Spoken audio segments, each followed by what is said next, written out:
সুবিধা আর অসচ্ছলতার সাথে রয়েছে উদার সচ্ছলতা। যেরকম সুবহানাল্লাহ।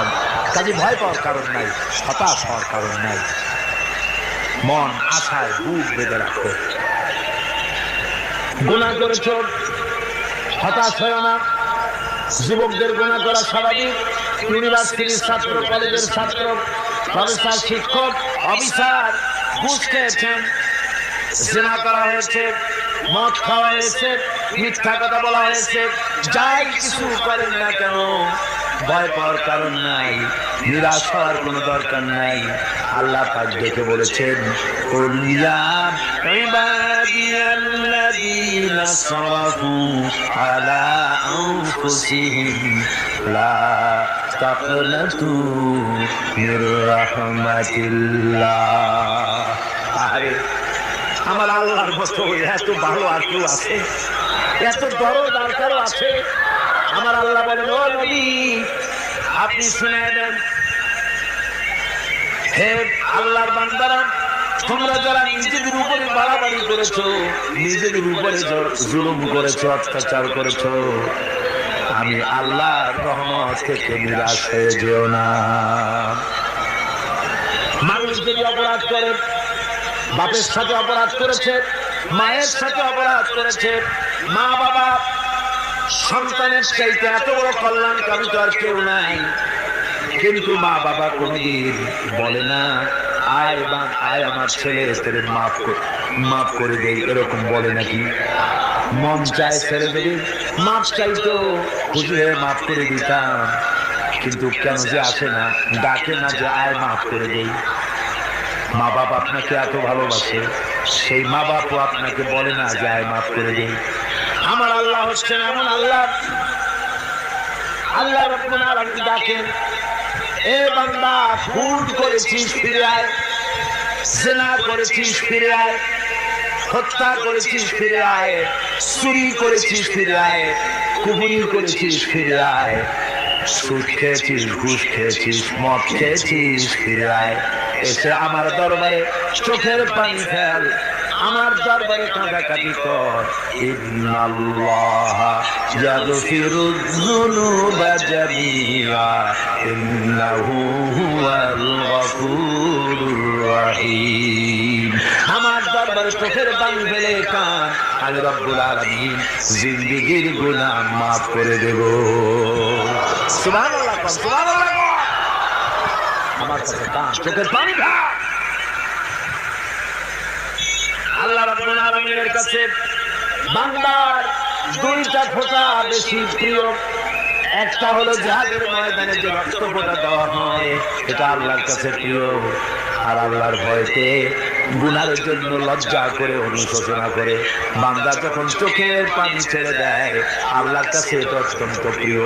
নবীজি বলেছেন, বান্দা যখন গুনাহ ভয়তে, আল্লাহর ভয়তে, জাহান্নামের ভয়তে অনুশোচনা করে যখন চোখ দিয়ে পানি ছেড়ে দেয়, এই চোখের পানি নাকের অর্ধেক আসতে না আসতে আল্লাহ রাব্বুল আলামিন বান্দারে মাফ করে দেয়। আল্লাহ বরদাস্ত করতে পারেন না যে বান্দা কাঁদে। আমার ভাইরা, আল্লাহ রহমত, এই পৃথিবীতে আল্লাহ রহমতকে 100 ভাগ করা হয়েছে। আল্লাহ রহমতের কত ভাগ? এই 100 ভাগে 1 ভাগ সারা পৃথিবীতে ছড়াই দেওয়া হয়েছে। আর 99 ভাগ কার কাছে? আল্লাহর কাছে। একটা ভাগ দুনিয়া ছড়ানো হয়েছে আদম আলাইহিস সালাম থেকে নিয়ে এই পর্যন্ত, এখান থেকে নিয়ে কিয়ামত পর্যন্ত পৃথিবীতে যত মানুষ আসবে, যত প্রাণী আসবে, তাদের মধ্যে প্রাণী জগত গাভী তার বাছুরকে ভালোবাসে, ঠিক কিনা? হাতি তার বাচ্চাকে ভালোবাসে, ঠিক কিনা? মুরগি তার বাচ্চাকে ভালোবাসে কিনা? প্রত্যেক মাই তার সন্তানকে ভালোবাসে মানুষের মতো। এই ভালোবাসাই স্নেহ, এই মমতা, এই করুণা, এই মহব্বত একটা ভাগ দুনিয়ায় দেওয়ার পর আপনি আর আমি যতটুকুন ভাগে পেয়েছি সেই মহব্বত, স্ত্রীর মহব্বতে অস্থির, মায়ের মহব্বতে অস্থির, সন্তানের মহব্বতে অস্থির। এখন চিন্তা করেন, একটা ভাগ সারা পৃথিবীতে বিতরণ করার পর যেটুক পেয়েছি তাতে যদি এত মহব্বত হয়, তাহলে এর ৯৯ ভাগ মহব্বত যে আল্লাহর কাছে জমা আছে, এই বান্দার জন্য তার কত মহব্বত, এই বান্দার জন্য কত করুণাটা, কত মহব্বতটা, কত দয়াটা।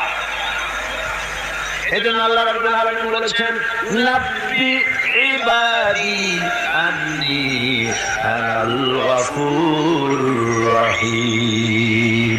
আমার নবী সুসংবাদ দিয়ে দাও, বান্দাদেরকে শুনে দাও যে আমি আল্লাহ তাআলা ক্ষমাশীল আর দয়াবান। হুজুর কাঁদতেছিলেন, হযরত ওমর রাদিয়াল্লাহু তাআলা এসে দেখেন হুজুর একা কাঁদতেছে। হুজুর জিজ্ঞেস করছে, হযরত ওমর জিজ্ঞেস করলেন, হুজুর আপনি কাঁদতেন কেন একা? হযরত ওমর বলেন, আমি যখন প্রশ্ন করলাম নবীজি বললেন, আমার কাছে কিছু আগে জিবরাইল এসেছিলেন, জিবরাইল এসে আমাকে বললেন আল্লাহ পাক বলেছেন, হে আমার নবী, ইসলামের ভিতরে থেকে যে সমস্ত মানুষগুলো ইসলামের ভিতরে থেকে চুল আর দাড়ি পাকায় দিছে, কিয়ামতের দিন এই লোকগুলাই আমি শাস্তি দিতে আমার শরম হবে। হযরত ওমর বলেন, হুজুর উম্মতের জন্য কত বড় খোঁজ খবর এটা, আর আপনি কাঁদতেছেন। হুজুর বলেন, ওমর তুমি জানো না আমার কান্নার কারণ ভিন্ন। আমার কান্নার কারণ হলো যে আল্লাহ রাব্বুল আলামিন কিয়ামতের দিন দাড়ি চুল পাকা বান্দারে শাস্তি দিতে স্মরণ করবেন। সেই দাড়ি চুল পাকা বান্দাগুলি আল্লাহর সাথে নাফরমানি করতে শরম করে না। আমি এই লজ্জায় কাঁদতেছি ভাইরা। হুজুর আল্লাহ পাক বলেন, আমার নবী রাতের আধারে যখন একটা বুড়া আমার দরবারে হাত উঁচু করে, একটা বুড়া মানুষ রাতের আধারে যখন আমার দরবারে হাত উঁচু করে আর যখন বলতে থাকে, রব্বুল আলামিন আমার পেছনের জীবনটা বড় খারাপ করেছি, এমন কোন কাজ জীবনে করি নাই যা তোমার কাছে কিছু দাবি করতে পারি, সব রকমের নাফরমানি করেছি, আজ আমি বুড়া হয়ে গেছি, কামাই করতে পারি না, ছেলে আমাকে চোখে দেখতে পারে না, পুত্রবধূ আমাকে ঘরে জায়গা দেয় না, আমার স্ত্রী আমাকে দেখতে পারে না, রোজগার করতে পারি না, হাঁটতে পারি না, চলতে পারি না, সবার কাছে আমি পিতা হয়ে গেছি, আমি দাঁড়াতে পারি না, কোমরে ব্যথা পাই, হাঁটুতে ব্যথা পাই, চলতে পারি না, কানে শুনতে পাই না, চোখে দেখতে পারি না, আর তোমার কাছে কিছু চাইয়া নেব এমন ভালো কাজও করি নাই। এইভাবে যখন বান্দা কাঁদতে থাকে আমার দরবারে, ও আমার হাবিব আমার রহমতের দরিয়ায় দোষ মেরে যায়, আমার শরম হয় এই বুড়াটারে কেমনে খালি হাতে ফিরাইয়া দেই। সুবহানাল্লাহ, সুবহানাল্লাহ। আমার আল্লাহর এত দয়া, আমার আল্লাহর এত মায়া, এত মহব্বত। আমার আল্লাহ রাব্বুল আলামিন বলেন, ওয়াইযা সালাকা ইবাদি আন্নী ফাইন্নী কারীব। আমার হাবিব আমার বান্দা আমার ব্যাপারে প্রশ্ন করে, আমি বান্দার একদম নিকটে। কোরআন শরীফের ভিতরে যত জায়গায় রাসূলকে বলা হয়েছে সুয়ালের কথা, আপনাকে প্রশ্ন করা হয়, আল্লাহ তার জবাব কোন এই কথা বলে জবাব দিয়েছেন। যত জায়গায় সুয়াল এসেছে, যেমন কোরআনে কারীমের মধ্যে আল্লাহ পাক বলেন, ওয়ায়াসআলুনাকা আনিল মাহিদ, মেয়েদের হায়েজ সম্পর্কে জিজ্ঞাসা করা হয়, কুল হিয়া আযা, হে নবী আপনি বলুন। এভাবে করে কোন দিয়ে জবাব দেওয়া হচ্ছে। আবার প্রশ্ন করা হচ্ছে, ওয়ায়াসআলুনাকা আনিল আনফাল, এই গনিমতের মাল সম্পর্কে হুজুর আপনাকে, হে নবী আপনাকে প্রশ্ন করা হয়। আল্লাহ কুল দিয়ে জবাব দিলেন, আল্লাহ বলেন আপনি বলেন। ওয়ায়াসআলুনাকা আনিল খামরি ওয়াল মাইসির, আল্লাহ পাক বলেন নবী আপনারে প্রশ্ন করা হয়, কুল ফীহিমা ইসমুন কাবীর, আল্লাহ কুল দিয়া বললেন তুমি বলো। আবার বলা হলো, ওয়ায়াসআলুনাকা আনিল আহিল্লা কুল হিয়া মাওয়াকিতু লিন্নাস। নবী, আপনাকে প্রশ্ন করা হয় চাঁদের ক্রমবর্ধমান এবং ক্রমহ্রাস, এই যে বাইরে আর কমে, পূর্ণিমা হয়, অমাবস্যা হয়, কেন হয়? আপনি বলুন কুল, আপনি বলেন এটা আমি অক্ত এবং সময়, বছর আর দিন গণনা করার জন্য পৃথিবীবাসীদের জন্য বিনা পয়সায় একটা ক্যালেন্ডার বানাইয়া কাছে ঝুলাই রেখেছি। এভাবে যত জায়গায় এসেছে আপনাকে প্রশ্ন করা হয়, তত জায়গায় আল্লাহ জবাব দিয়েছেন কুল, আপনি বলেন। গোটা কোরআন শরীফের ভিতরে এই একটি মাত্র জায়গা যেখানে বলা হয়েছে আপনাকে প্রশ্ন করা হয়। আল্লাহ এখানে বলতে পারতেন কুল, আপনি বলেন, আল্লাহ তোমাদের নিকটবর্তী, এভাবে জবাব হয় না। এটা কায়দাটা হলো এই, আল্লাহ বলতেছেন ওয়াইজা সালাকা ইবাদি, আমার নবী প্রশ্ন তো আমার বান্দারা আমার ব্যাপারে করেছে, এবার আপনার জবাবের কোনো দরকার নাই। প্রশ্ন আমার ব্যাপারে, আমি নিজে জবাব দিয়ে দেখি। ফাইন্নী কারীব, ও বান্দা আমার ব্যাপারে প্রশ্ন করেছিস, জবাব আমি দেই, আমি তো সবচাইতে বেশি নিকটে। সুবহানাল্লাহ, কত নিকটে? وَنَحْنُ أَقْرَبُ إِلَيْهِ مِنْ حَبْلِ الْوَرِيدِ। তোর যে রব, এই সাহারাদের চাইতেও আমি তোর বেশি কাছে। সুবহানাল্লাহ, আমার ডাক, আমার ডাক, কলিজা দিয়ে ডাক, অন্তর মনের থেকে মানুষদের ডাকের, মুখের ডাক আর মনের ডাক এক জিনিস নয়। दिल से जुबान निकलती है, असर रखती है, पर नहीं मगर ताकते परवाज रखती है। दिल থেকে যে কথা বেরোয় তা প্রভাব বিস্তার করে, দাঁড়ায়, কিন্তু ওর ক্ষমতা রাখে। মনের কথাই ভিন্ন, মন থেকে, দিল থেকে, কলিজা থেকে, অন্তরের গভীর কন্দর থেকে, মুহাব্বতের সাথে কেউ যদি একবার বলে আল্লাহ, বলেন আল্লাহ, আল্লাহ, আল্লাহ, আল্লাহ রাব্বুল আলামিন বলেন অন্তরের অন্তঃস্থল থেকে একটি বার যদি বান্দা বলেন আল্লাহ, আল্লাহ বলেন ৭০ বার সাড়া দিয়া জিজ্ঞেস করি, বান্দা কি চাও, আমি তোমার কাছে আছি। সুবহানাল্লাহ, আমি তোর একদম কাছে, কি চাস বল, বল। এমন দয়াবান, এমন মেহেরবান, এমন আল্লাহ আমাদের। সে আল্লাহ রাব্বুল আলামিন তিনি বলছেন وقال ربكم ادعوني استجب لكم। তোমাদের রব বলেছেন আমারে ডাকো, আমি আল্লাহ ডাকের সাড়া দিয়ে দেব। সুবহানাল্লাহ, কারে ডাকতে হবে, কারে ডাকতে হবে? এই বিশাল জনসমুদ্রে একদিকে চিল্লা করে কারে ডাকতে হবে? কোন পিছনে নয়, আল্লাহর কসম, কোন ফাটা বলা নয়, ডাকতে হবে কারে? চিল্লা করে কারে? তোমার রব তোমাকে বলতেছে আমারে ডাকো, আস্তাজিব লাকুম, আমারে ডাকবে, আল্লাহকে ডাকে। কি চাই আপনার, বলে কি চাই? আল্লাহর কাছে চান, আল্লাহ দিয়ে দিবে। যাওয়ার জায়গা আল্লাহর কাছে চাইবেন, আল্লাহ দিবেন। যাওয়ার জায়গা, চাওয়ার জায়গা হলো সেজদায় পড়ে যাবেন। আমার ভাইয়েরা জায়গাটা চিনাই দিলাম। মাজারে যাওয়া লাগবে না, কবরে যাওয়া লাগবে না, 2 রাকাত নামাজ পড়ে সেজদায় পড়ে গিয়া যত বিপদ আছে, মুসিবত আছে, সেজদার মধ্যে চোখের পানি ছেড়ে দেন আর কেঁদে কেঁদে জীবনের কথা বলেন। আল্লাহ রাব্বুল আলামিন আপনার আওয়াজ শুনবেন আর দোয়া কবুল করে নিবেন। কাঁদতে হবে আল্লাহর কাছে। কার কাছে? আল্লাহ। আর এরপরে সেদিন আমি আল্লাহর কাছে ক্ষমা চাই, আমি আল্লাহকে গফুর এবং রহিম হিসেবে পাবে। সুবহানাল্লাহ।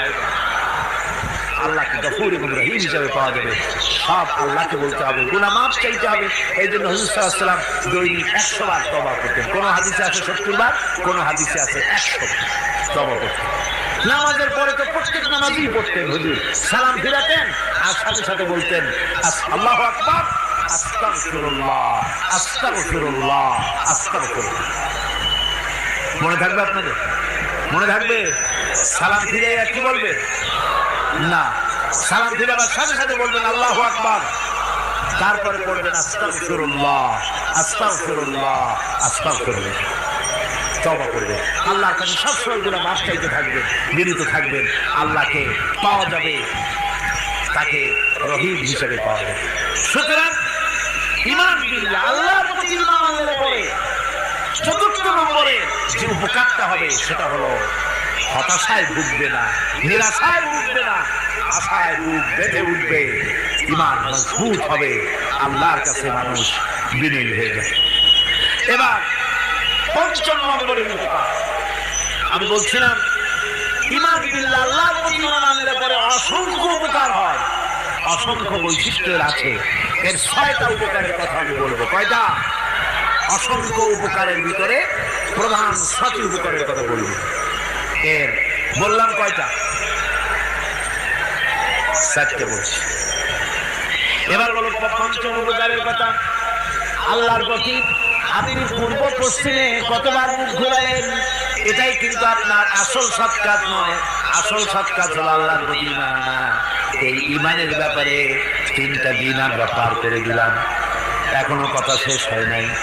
আল্লাহর প্রতি ঈমান আনলে পরে যে উপকারটা হবে পঞ্চম নম্বরে, সেটা হলো কঠোর এবং কঠিন বিপদের ভিতরে বান্দার ভিতরে অবিচলতা এবং ধৈর্যের সৃষ্টি হয়ে যাবে। আলহামদুলিল্লাহ। কঠিন বিপদ মুসিবত আসলে পরে সে অবিচল থাকবে। সারা দুনিয়ার বিপদ আপদ, শত্রুতা, দুঃখ, কষ্ট, মুসিবত, জুলুম, নির্যাতন সব কিছু পাহাড়ের মতো হয়ে তাকে ঘিরে ফেলবে, কিন্তু তাকে এক চুলও নাড়াতে পারবে না। আলহামদুলিল্লাহ। সারা পৃথিবী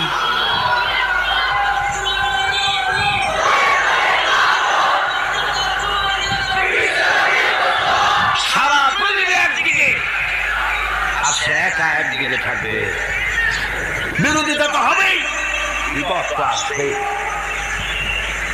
কবি বলতেছেন সাথে যা কার রহা হ্যায় अज़ल से ताइम रोज़ सतेजा का रहा है अज़ल से ताइम रोज़ चरागे मुस्तफ़ाई से शरारे रूल हबीस से आवाम काल থেকে শুরু করে মুস্তাফা সাল্লাল্লাহু আলাইহি ওয়াসাল্লামের বিশ শিকার সাথে আবু জাহেল, আবু লাহাবের অগ্নিস্ফুলিঙ্গের টক্কর লেগেই আছে।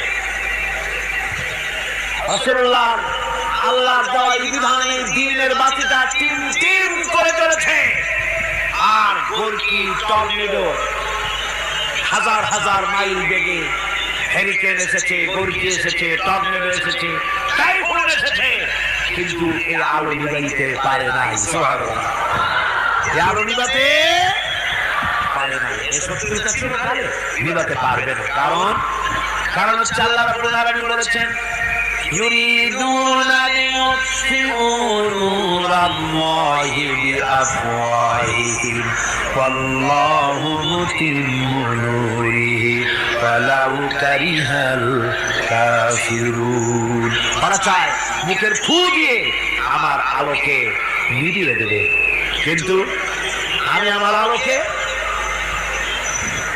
পূর্ণতা দান করব, তাতে কাফের বেঈমানদের কলিজায় যত জ্বালা যন্ত্রণা হোক আমার দ্বীন কেউ মিটাই দিতে পারবে না।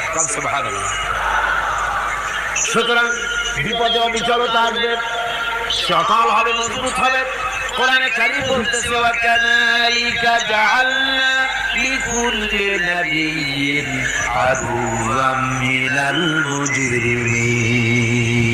এই পৃথিবীতে এমনি করে আমি সকল নবীদের শত্রু বানিয়েছি, সব পাপিষ্ঠ অপরাধীদেরকে। নবীদের সাথে বিরোধিতা করেছে কারা?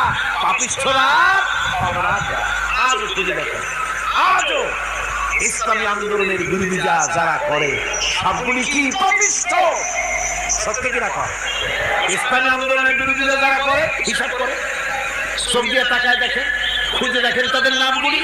মৎখর, জেনাকার, বদমাশ, চোর, হাইজাকার, বেনামাজি, লুটেরা, মিথ্যাবাদী, সবচাইতে সমাজের নিকৃষ্ট লোকগুলি ইসলামের বিরুদ্ধে করে।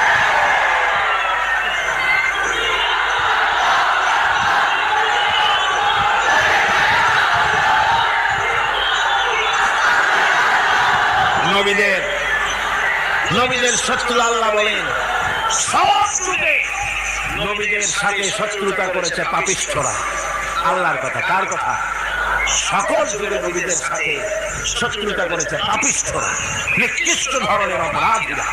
সুতরাং নবী রাসূলদের অবস্থা যখন এই, তখন দ্বীনের দাওয়াত যারাই দেবে তাদের কিসমত এরকম হবেই। এই বাধার মোকাবেলা তাদেরও করতে হবে। এই যে বাধাটা আসে, এই যে মারে, অপরাধ কি? এই যে তারা চোর বা ডাকাত যাদের মারা হয়, আল্লাহ রাব্বুল আলামিন বলেন অপরাধ হলো ওয়ামা নাকামু মিনহুম ইল্লা আইয়ুমিনু বিল্লাহিল আজিজিল হামিদ। অপরাধ হচ্ছে ইমানদার লোকদের উপর নির্যাতন চালিয়েছে, অন্য কোনো কারণে নয়। কারণ একটাই, তারা আল্লাহর জমিনে আল্লাহর দ্বীন প্রতিষ্ঠা করতে চেয়েছে, আর কোনো অপরাধ নেই। জমিন আল্লাহর, জমিন কার? এই বিশাল জনসমুদ্র গর্জে উঠুন একযোগে বলুন জমিন কার? আইন চলবে কার? এখানেই সংঘর্ষ বেঁধেছে আবহমান কাল ধরে। মানুষ অত্যাচারিত হয়েছে, সাহাবায়ে কেরাম অত্যাচারিত হয়েছেন। বুখারী শরীফের হাদিসে এসেছে রাসূল করিম সাল্লাল্লাহু আলাইহি ওয়াসাল্লামের কাছে হযরতে খাব্বাব গিয়ে উপস্থিত হয়েছিলেন। হযরতে খাব্বাব বলেন, হাদিসটা এভাবে লেখা হয়েছে বুখারীতে, ওয়ান খাব্বাব বিন আরিফ রাদিয়াল্লাহু তাআলা আনহু قال شكونا إلى رسول الله صلى الله عليه وسلم وهو متوسد بردة له في ظل الكعبة। রাসূলুল্লাহর কাছে গেলাম, কাবা শরীফের কাছে গিয়ে দেখি নবীজি একটা চাদর গায়ে দিয়ে তিনি আরাম ফরমাচ্ছিলেন কাবা শরীফের ছায়ায়। সেখানে গিয়ে বললাম, আলা তাস্তানসিরু লানা আলা তাদউ লানা ইয়া রাসূলুল্লাহ, হে আল্লাহর রাসূল, আপনি কি আমাদের জন্য আল্লাহর কাছে দোয়া চাইবেন না? আপনি কি আল্লাহর কাছে আমাদের জন্য সাহায্য চাইবেন না? আমাদের লোকগুলিকে, মুসলমানগুলিকে মারতে মারতে তো শেষ করে ফেলে দিল। তারা আমাদের সুমাইয়াকে মারলো, আমাদের খাব্বাবকে উটের সাথে পায়ের দড়ি লাগায় টানলো, আমাদের খোবায়েবকে তারা আগুনের উপরে চিৎ করে শোয়া রাখলো, না খায় রাখতেছে, মারতেছে।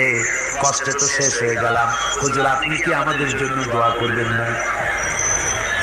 হাদিস শরীফে এসেছে নবীজি উঠে বসলেন সোজা হয়ে। নবীজি বলেন, ও আমার সাহাবী, ও খাব্বাব শোনো, তোমাদের আগে এই পৃথিবীতে যারা দ্বীনের দাওয়াত দিতে এসেছিলেন তাদেরকে সমকালীন রাষ্ট্রশক্তি, সমাজ শক্তি তাদেরকে ধরত। ফায়ু খাজুর রাজুল, তাদেরকে তারা ধরত। ফায়ুফারু লাহু ফিল আরদ, আর তার জন্য জমিনের ভিতরে কবর বানাইতো। ওই কবর ফায়ু জালু ফিহা, ওই কবরের ভিতরে তাকে কোমর পর্যন্ত গেড়ে দিত। সুম্মা ইউতাবিল মানসার, এরপরে করাত আনতো। ফায়ুদাউ আলা রাসিহি, এরপরে ওই করাত তার মাথার উপরে রাখতো।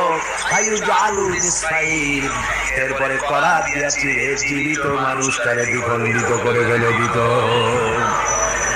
মা ইয়াসুদ্দুহু যালিকা আন দীনিহি, ও আমার খাব্বাব, এত কষ্ট দেওয়ার পরেও সেই যুগের কোন মুসলমানকে, দ্বীনের দায়ীদেরকে আল্লাহ দ্বীন থেকে এক চুলো তারা সরাই দিতে পারে নাই, এক চুলো সরাতে পারে নাই।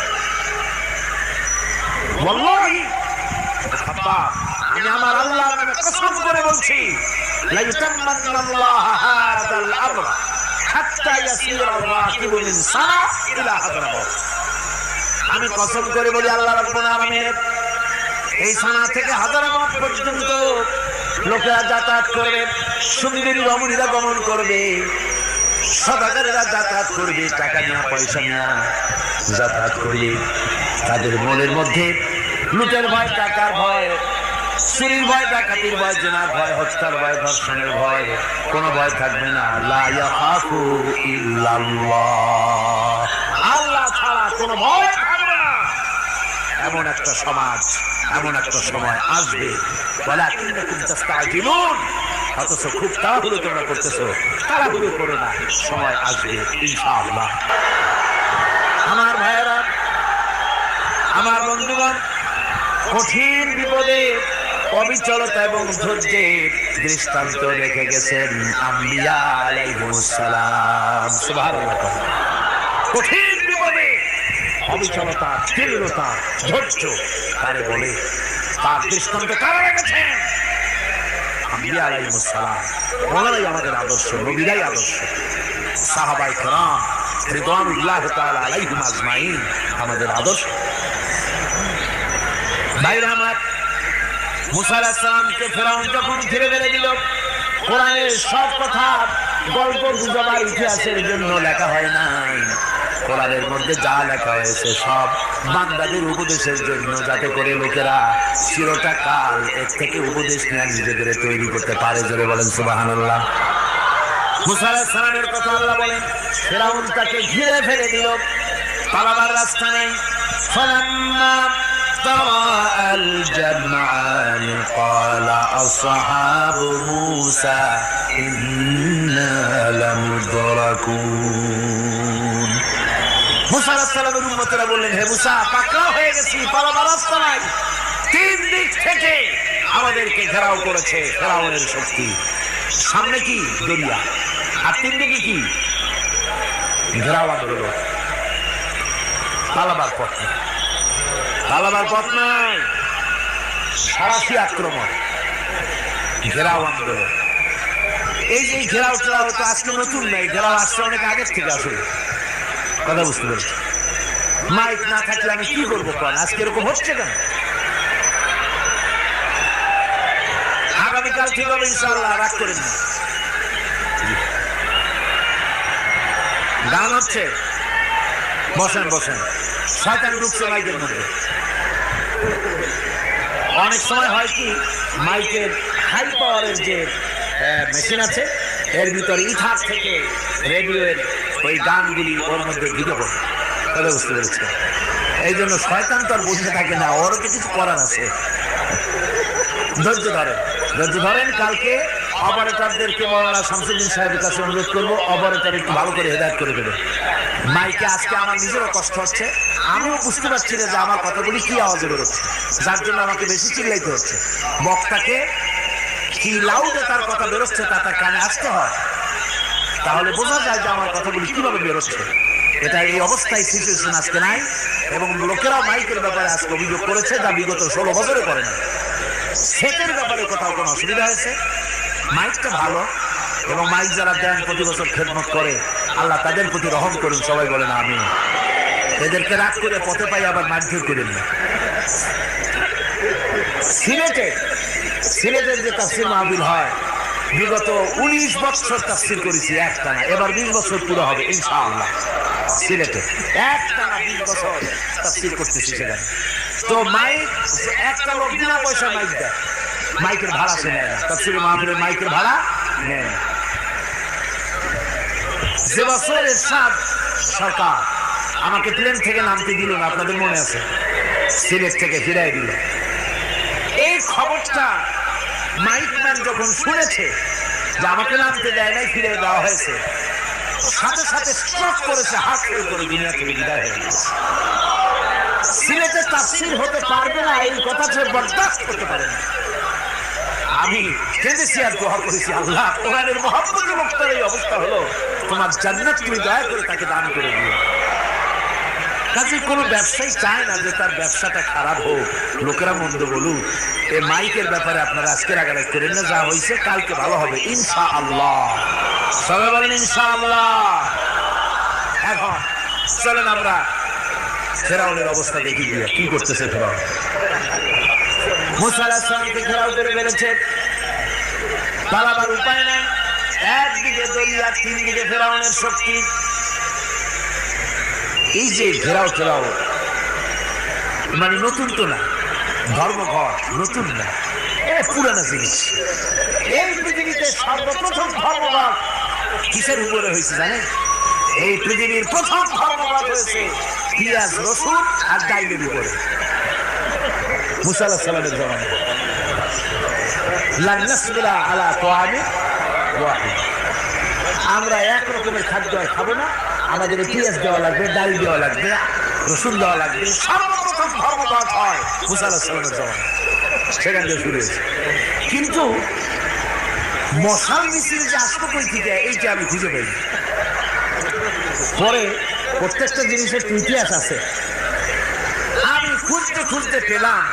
আমি জানি না এর ইতিহাস মূলে কোথায়, কিন্তু আমি যতদূর খুঁজে পাইছি সেটা হলো মশাল মিছিলের আবিষ্কার হয়েছে লঙ্কায় রাবণের সময়। হনুমানের লেজে আগুন দিয়া তারপরে লঙ্কা কাণ্ড ঘটালো, নামই আছে লঙ্কা কাণ্ড। হনুমানের লেজে আগুন দিয়ে রাবণ যে লঙ্কায় মশাল মিছিল করেছিল হনুমানকে দিয়া, ওই হনুমানের ওই সিস্টেমটা এখনো আমাদের দেশে চালু আছে।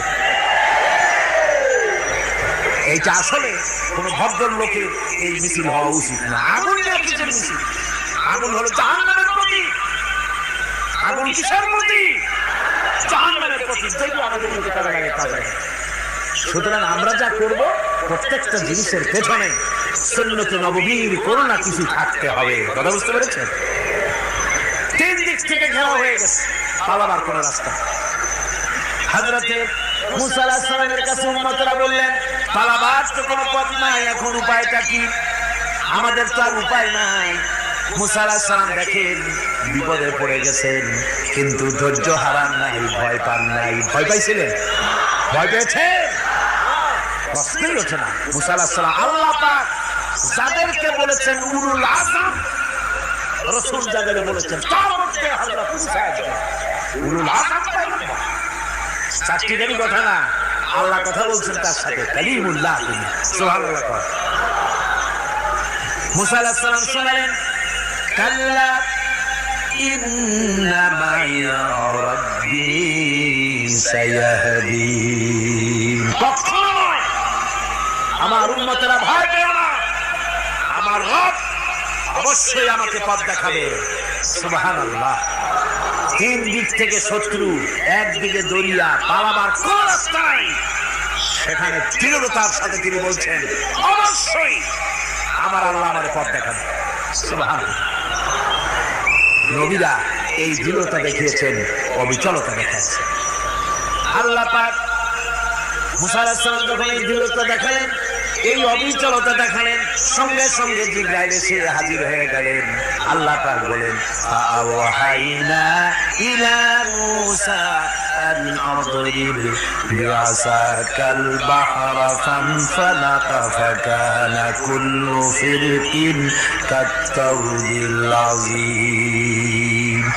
মুসা আলাইহিস সালামকে আমি ওহী নাযিল করলাম, তাকে বললাম হাতে যে লাঠি আছে এই লাঠি দিয়ে আঘাত করো দরিয়ার উপরে। দরিয়ার উপরে আঘাত করলেন, একটা রাস্তা হয়ে যায়, 12টা রাস্তা তৈরি হয়ে গেল।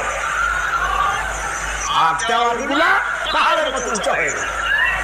দরিয়ার ভিতরে পাহাড়ের মতো উঁচা মজবুত 12টা রাস্তা। এবার মুসা আলাইহিস সালাম তার দলবল নিয়ে চলে। আল্লাহ রাব্বুল আলামিন বলেন, ওয়া আনজাইনা মুসা ওয়া মান মাআহু আজমাইন। মুসা এবং তার সাথী সঙ্গীদেরকে আমি পার করে দিলাম। মুসা আলাইহিস সালাম ও তার সাথী সঙ্গীরা যখন দরিয়ার মাঝখানে আসছে, ফেরাউন তার দলবল নিয়ে এসে গেছে। আসে দেখে নদীর মধ্যে রাস্তা।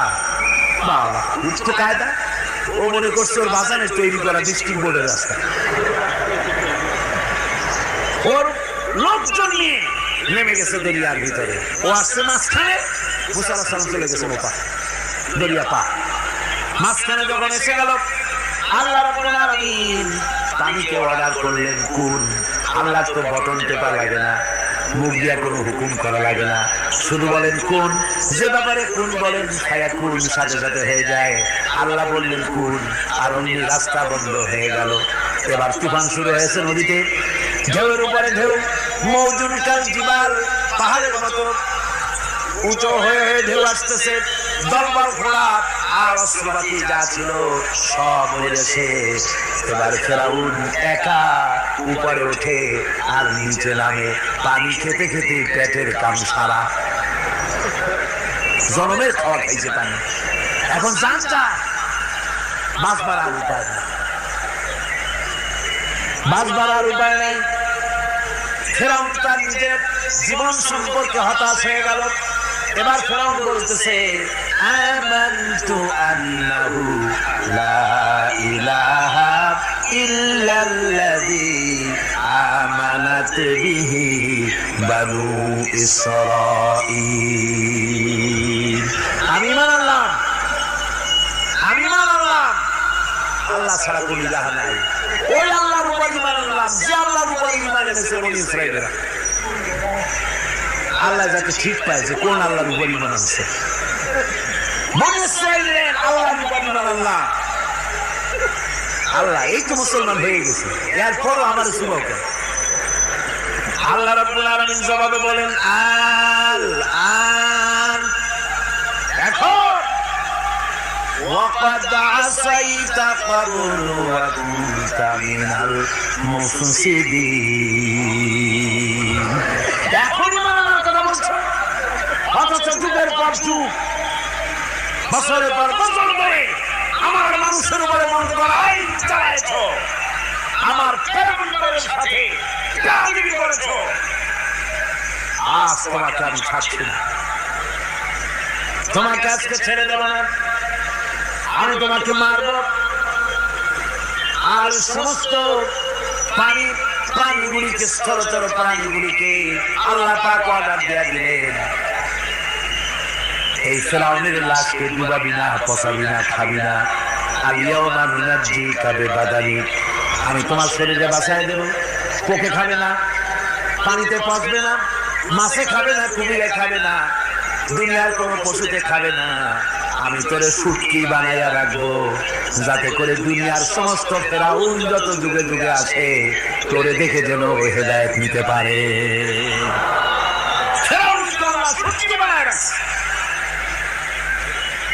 আমি ফেরাউনের লাশ দেখেছি ব্রিটিশ মিউজিয়ামে। ফেরাউন তো একটা না, অনেকগুলা, আসলটার অবস্থা দেখিনি। ব্রিটিশ মিউজিয়ামে ওই ফেরাউনগুলার লাশ যখন অসুবিধা হয়, মমিগুলি, তখন ইংল্যান্ডে নিয়ে যায় চিকিৎসা করাবার জন্য। ছোট্ট কাছে গর্তের ভিতরে, তারপরে চামড়া টামড়া হাড়ের সাথে মিশানো, ওইভাবে চেহারা দেখলে মনে হয় যে সত্যি ফেরাউনগুলো। আর ব্রিটিশের কাম মিশর থেকে নামছে এমন কোন জিনিস নাই। আমি সেখানে এক বক্তৃতায় বলছিলাম, আপনারা এদের কোন সভ্য, এদের কোন ভদ্র, তারা হলো ইন্টারন্যাশনাল সোর্স। ওরা সারা দুনিয়া চুরি করেছে। লন্ডনে বক্তৃতা করেছি, সারাটা দুনিয়া চুরি করছে, আমাদের দেশকে শোষণ করেছে। এই বিশাল ভূভাগকে শোষণ করে ইংল্যান্ডের দ্বীপটাকে তারা সাজাইছে। তারা ময়ূর সিংহাসনের, শাহজাহানের ময়ূর সিংহাসনের ময়ূরের বাম চোখে কোহিনূর মণি লাগাইছিলেন। শাহজাহান ময়ূরের ডান চোখে কোহিনূর মণি লাগাই দেয়। কোহিনূর মণির অনেক দাম, আমি দেখে এসেছি মণি। এখন সেটা কুইন এলিজাবেথের মুকুটে শোভা পাচ্ছে। সেই মণি এমনি বলে প্রবাদে ৭ রাজার ধন এক মাণিক্য, বলেন এরকম অনেক দাম। শাহজাহান দেখালেন, আমি মুসলমান, আমার কাছে এটার দাম নাই, এই জন্য ময়ূরের ডান চোখে লাগালাম না, বাম চোখে লাগাই দিলাম। এটারে চুরি করছে। তারপরে মিশর থেকে, মিশরের মমি চুরি করেছে, জুতা চুরি করছে, ছাতি চুরি করছে, পিসা চুরি করেছে। আমি বললাম, এগুলা কি ভদ্রলোক নাকি? এরা জুতা চোর, পিসা চোর, লাঠি চোর, সব চুরি করছে। যাই দেখেন ব্রিটিশ মিউজিয়ামের মধ্যে সব দুনিয়ার চুরি করা জিনিস নিয়ে তারা মানুষকে দেখায় পয়সা অর্জন করছে। টিপু সুলতানের তরবারিটা পর্যন্ত চুরি করেছে। আজ পর্যন্ত ব্রিটিশ মিউজিয়ামে টিপু সুলতানের তরবারিটা আছে, আমি তরবারিটা দেখেছি। আমার বন্ধুগণ, বলতেছিলাম যে পৃথিবীতে আল্লাহ রাব্বুল আলামিন নবীরা তাদের চরিত্র নিয়ে বিপদের মোকাবেলা করে দুনিয়ার সামনে কঠিন বিপদের মোকাবেলা করে অবিচলতা দৃঢ়তা দেখায় গেছেন যে কেমন করে এই পৃথিবীতে বিপদের সামনে মোকাবেলা করতে হয়। ধৈর্য ধরতে হবে, বিপদ আসবে পাহাড় সমান হয়ে, আপনাকে ধৈর্য ধারণ করতে হবে সেভাবে বুক বেঁধে। যেহেতু এটা যদি বিশ্বাস হয় যে আমার কিসমতে যা আছে তার থেকে বেশি কিছু হবে না, তাহলেই আপনার ধৈর্য আসবে, ভয় পাবেন না। কথা ঠিক কিনা কন? এবারে হযরত হুদ আলাইহিস সালাম সম্পর্কে আল্লাহ রাব্বুল আলামিন বলেন, হযরত হুদকে যখন ষড়যন্ত্র হলো কাফির বেঈমানেরা তাকে মেরে ফেলার জন্য যখন সরকারি ষড়যন্ত্রে লিপ্ত হয়ে গেল, হযরত হুদ সমাজের এই চ্যালেঞ্জের মোকাবেলা করলেন।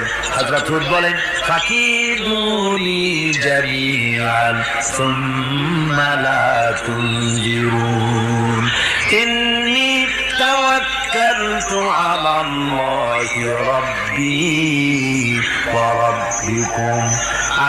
তোমরা তোমাদের ষড়যন্ত্র আমার বিরুদ্ধে যত পারো আমার বিরুদ্ধে ষড়যন্ত্র চালাও, এতটুকু আমার অবকাশ দিও না।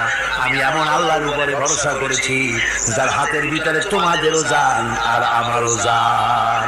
যা পারো তাই করো, সরকার সমস্ত শক্তি একত্রিত হয়ে আমার মোকাবেলা করো। একদিকে হুদ আলাইহিস সালাম, আর একদিকে গোটা জাতি। হযরত হুদ ভয় পায় না। সুবহানাল্লাহ। ঈমান বিল্লাহ মানুষের কলিজাকে এভাবে শক্ত করে দেয়। কোন আলহামদুলিল্লাহ। এবারে এই বিপদের কঠিন বিপদের মোকাবেলা করে আমার রাসূল যে প্রমাণ দিয়ে গেলেন, আমার রাসূল যে কঠিন বিপদের মোকাবেলা করলেন, ভাইয়ের আমার, হিজরতের রাতে সর পাহাড়ের ভিতরে যখন তিনি আশ্রয় নিলেন, হযরত আবু বকর সাথে ছিলেন। হযরত আবু বকর রাদিয়াল্লাহু তাআলা আনহু বলেন, হুজুর আপনি দাঁড়ান, এটা তো পাহাড়িয়া গুহা, গুহার ভিতরে সাপ থাকতে পারে, বিচ্ছু থাকতে পারে, আমি আগে ঢুকি, বিপদ যদি হয় আমার উপর থেকে হয়ে যায়। গুহার ভিতরে নেমে গুহা সাফ করলেন। এরপরে হুজুরকে ডাকলেন, হুজুর তাশরীফ নিলেন গুহার ভিতরে। এরপরে হুজুর বললেন, আবু বকর পাহাড়ে হেঁটে হেঁটে 2-3টা পাহাড় পাড়ি দিয়া যাওয়া লাগে সুর পাহাড়ে। মদিনার সোজা রাস্তা হুজুর ধরেন নাই, মেসফালার পথ দিয়া জাবালে কেদার উপর দিয়া 3টা পাহাড় পাড়ি দিয়া তারপরে হুজুর গেলেন সুর পাহাড়ে। গুহার ভিতরে হুজুর তাশরীফ নিলেন। বললেন, আবু বকর তুমি বসো, তোমার উরুর উপরে মাথা রেখে আমি একটু আরাম করি। হযরতে আবু বকর বসলেন, হুজুর তার উরুর উপরে মাথা রেখে ঘুমিয়ে গেলেন। আর এরপরে কাফির বেঈমানেরা তালাশ করতে করতে কাফেররা এসে গেল পায়ের চিহ্ন দেখে দেখে গর্তের কাছে।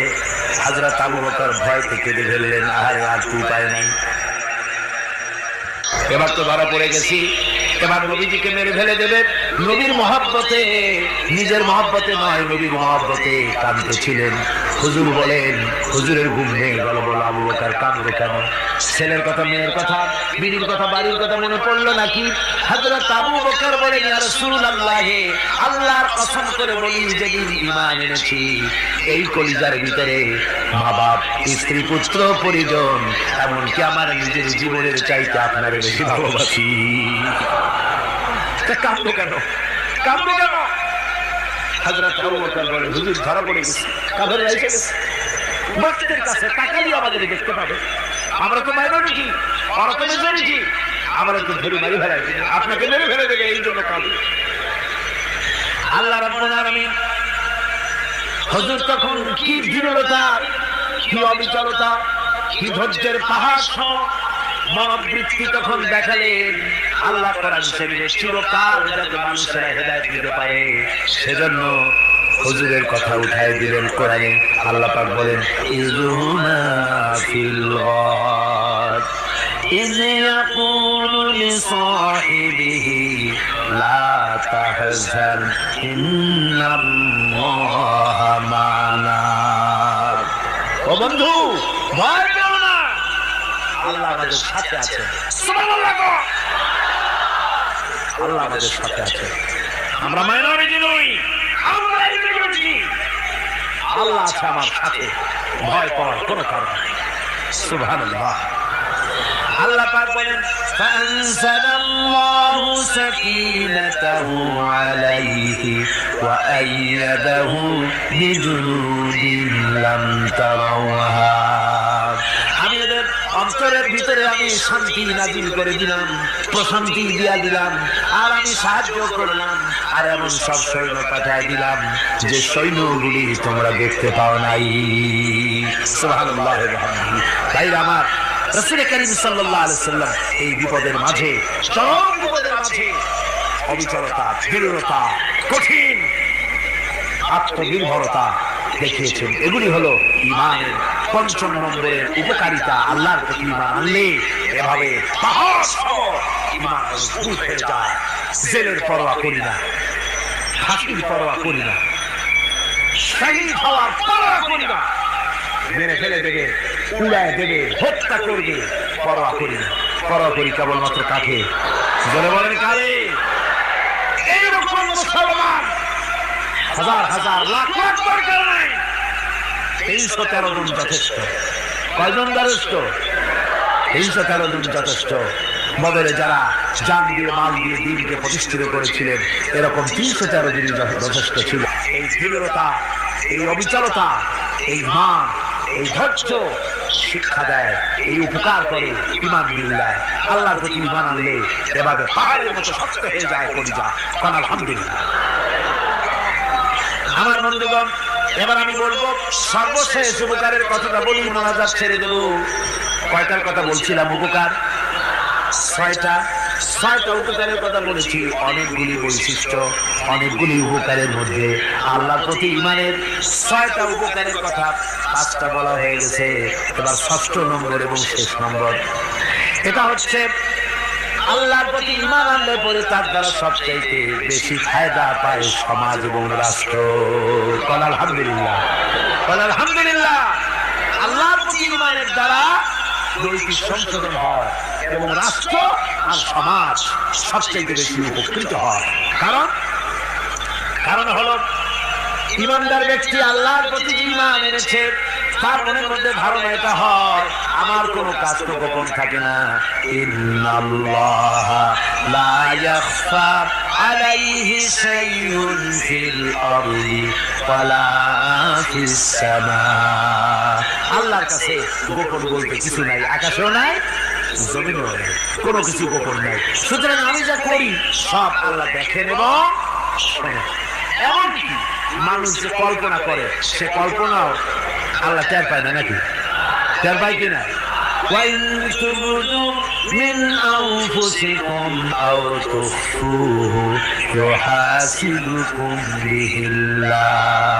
মনের ভিতরে যে কল্পনা করো, আল্লাহ পাক বলেন এই কল্পনারও হিসাব আমি রব্বুল আলামিন তোমার কাছ থেকে নেব।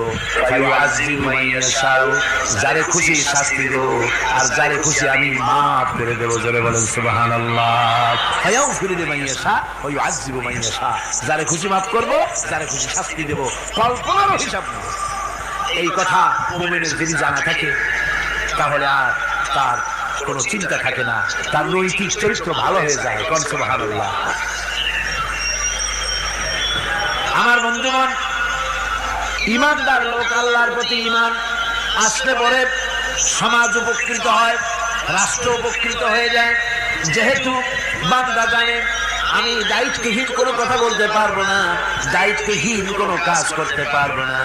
আল্লাহ পাক বলেছেন মা ইয়ালফিযু মিন কাউলিন ইল্লা লাদাইহি রাকীবুন আতীদ। বান্দা এমন কোনো কথা বলে না যে কথা আমার ফেরেশতারা রেকর্ড করে না রাখে। কাজেই মুমিন ব্যক্তি আল্লাহর ভয়তে দায়িত্বহীন কথা বলবে না। নির্বাচন আসতে পরে রাস্তা সোনা দিয়ে মামলায় দেবো, এই করবো সেই করবো, না খাইয়া কেউ মরবেন না। আসে না নির্বাচনের সময় সারাগালি বদনারা মঞ্চে দাঁড়িয়ে কত বড় বক্তৃতা করে, ভাইয়ের আমার, বোনের আমার, এবার আমার বোতল মার্কা বাক্স, আপনারা আমাকে ভোট দিয়ে দেশ এবং জাতির আরেকবার 12:30 বাজাইবার সুযোগ দিন। এবার ক্ষমতায় গেলে কেউ না খাইয়া মরবেন না, কিন্তু কি খাইয়া মরবে তাও বলেন। এর মানে প্রতি অর্থ হচ্ছে এই, ওরা যদি ক্ষমতায় যেতে পারে তাহলে বিষ খাইয়া হোক, গুলি খাইয়া হোক, কিছু না কিছু খেয়ে মরতে হবে। একেবারে খালি পেটে মরলে গ্যাস্ট্রিক হওয়ার সম্ভাবনা আছে। ঈমান বিল্লাহ যদি না থাকে, আল্লাহর ভয় যদি না থাকে, তাহলে দায়িত্বহীন কথা বলে। আর আল্লাহর ভয় যদি থাকে, তাহলে নৈতিকতার সংশোধন হয়ে যায়, দায়িত্বপূর্ণ কথা বলে, মানুষকে ফাঁকি দেয় না। আমার বন্ধুগণ, আল্লাহ রাব্বুল আলামিন তার বান্দা যারা আল্লাহকে ভয় করে, সেই ভয় করা বান্দাগুলির মনের মধ্যে এই চিন্তা এসে যায়, আমি যেখানে থাকি না কেন আল্লাহ আমাকে দেখতেছেন, শুনতেছেন। রাতে হোক দিনে হোক, যেখানে আছি আল্লাহ আমারে দেখতেছেন। আল্লাহ পাক বলতেছেন, ওয়া হুয়া মাআহুম ইয ইউবাইয়িতুনা মা লা ইয়ারদা মিনাল কওলি ওয়া কানা আল্লাহু বিমা ইয়ামালুনা মুহীতা। আল্লাহ পাক বলেন, আমি তো আমার বান্দার নিকটে তখনও থাকি যখন সে গোপনে গোপনে রাতের বেলায় আমার মর্জির খেলাফ পরামর্শ করে। আমার মর্জির খেলাফ পরামর্শ করতেছে রাত্রে, আমি তো তখনও কাছে থাকি, এটা আমি শুনি।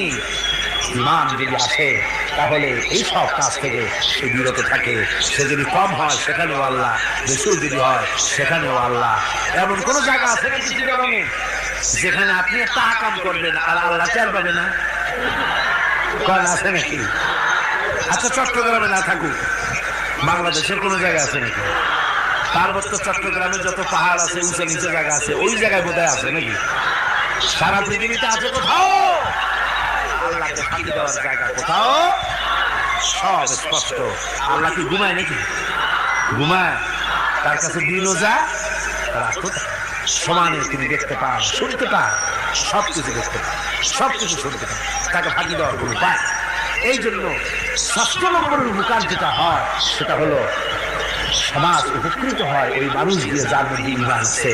হযরত ওমর রাদিয়াল্লাহু তাআলা আনহু রাতের আধারে শেষ রাত্রে ঘুরতেছিলেন, দেখেন এক বাড়িতে কথা হচ্ছে, কথাবার্তার আওয়াজ পাওয়া যায়। মনে করলেন কোনো অসুবিধা নাকি।